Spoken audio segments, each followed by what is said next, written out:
Vous pensez que faire une jolie photo de votre matos sur fond blanc nécessite un véritable arsenal? Eh bien, détrompez-vous, aujourd'hui je vais vous apprendre à faire un packshot de qualité avec uniquement votre boîtier, un flash Cobra et une feuille de papier.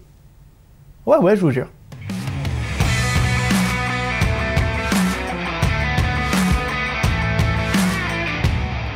Si jamais vous me suivez un petit peu sur Instagram, vous avez pu remarquer que je poste souvent des photos de packshot, soit quand j'achète du nouveau matériel, soit quand on en fait rentrer dans ma boîte. Eh bien c'est ce style de photo qu'on va apprendre à recréer aujourd'hui.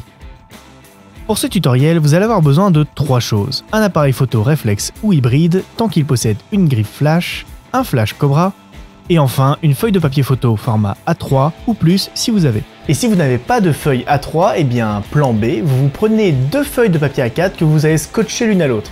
Faites juste attention de ne pas prendre la photo du côté du scotch, hein, parce que c'est moche le scotch. Faites aussi attention à bien prendre du papier photo et non pas juste une ramette Ecoplus que vous allez avoir acheté au supermarché. Tout simplement parce que le papier photo a un grain beaucoup plus fin qui se fera beaucoup moins à l'image. Surtout si vous prenez en photo un petit élément comme une pièce de monnaie par exemple. Mais pourquoi prendre du papier plutôt que d'aller tout simplement chercher un drap dans l'armoire de votre mère par exemple? Eh bien car si vous photographiez de petits objets, le tissu va se voir sur la photo. Vous allez très vite distinguer les mailles du textile alors que le papier vous donnera un fond parfaitement uni. Bref, assez parlé, passons au shoot maintenant. Commencez par placer votre feuille de papier blanc.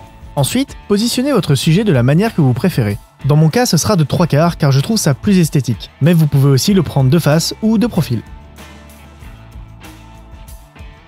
On va ensuite choisir notre focale.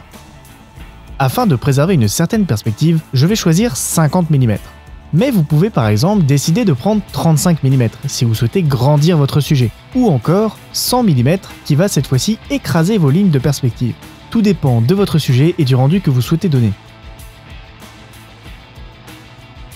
Montez votre flash Cobra sur votre boîtier. Une fois votre flash installé, faites pivoter sa tête à 180 degrés, redressez-la en direction du plafond et tirez ce que l'on appelle le white paper. La raison pour laquelle on va flasher de cette manière, c'est pour éviter d'avoir des ombres dures sur votre photo, et ainsi avoir la lumière la plus douce et homogène possible.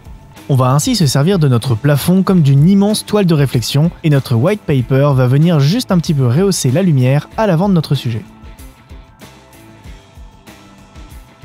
Alors c'est bien beau d'avoir positionné votre flash, par contre il y a de fortes chances que si vous prenez la photo là tout de suite maintenant en automatique, elle soit ratée. Pour commencer, vous allez passer en mode manuel. Vous allez ensuite paramétrer votre vitesse d'obturation à une valeur comprise entre 1/50 et 1/200 de seconde, afin de ne pas avoir de soucis avec votre vitesse de synchro flash. Je vous ferai très certainement un jour une vidéo dédiée à la synchro flash. En attendant, d'ici là, retenez juste qu'au-delà de 1/200, votre boîtier est plus rapide que le flash. Donc du coup, votre photo est ratée. Voilà, c'est plus simple. Enfin, fermez votre diaphragme à f8. C'est en général à cette ouverture que votre piqué sera le meilleur, vous aurez une grande profondeur de champ et de toute façon assez de lumière grâce au flash. Une fois que tout est en place, vous pouvez cadrer et shooter. Vous pouvez encore faire quelques petits ajustements avec la vitesse d'obturation, l'ouverture du diaphragme et en dernier recours, les ISO. Une fois que vous avez obtenu la photo que vous voulez, vous passez directement dans votre logiciel de développement. Pour ma part, ce sera Capture One Pro, le logiciel de développement photo de chez Phase One. Vous pouvez télécharger la version d'essai gratuite pendant 30 jours directement sur leur site.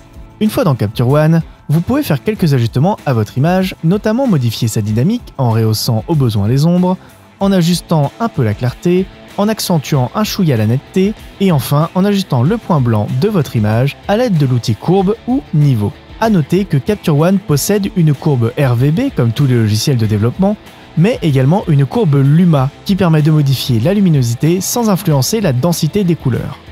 Une fois que votre photo vous plaît, vous pouvez régler les paramètres d'export en cliquant sur le petit icône de la roue crantée. J'ai personnellement créé un profil d'exportation en JPEG. Format JPEG, qualité 100%, voire moins si jamais vous exportez sur Facebook par exemple, ou que votre connexion internet n'est pas géniale et que vous regardez cette vidéo en 240p. Profil ICC, vous choisissez Adobe RGB 1998, résolution de 300 pixels par pouce, c'est un standard. Vous ne touchez ni à l'échelle ni au programme censé ouvrir votre photo une fois l'export terminé. Ensuite, je vous laisse paramétrer l'emplacement et le nommage de votre photo. Vous avez plein d'options, notamment si vous avez beaucoup de photos à traiter. Une fois vos réglages terminés, vous sélectionnez vos photos et vous cliquez sur Traiter ou CTRL D. Et voilà, le tour est joué.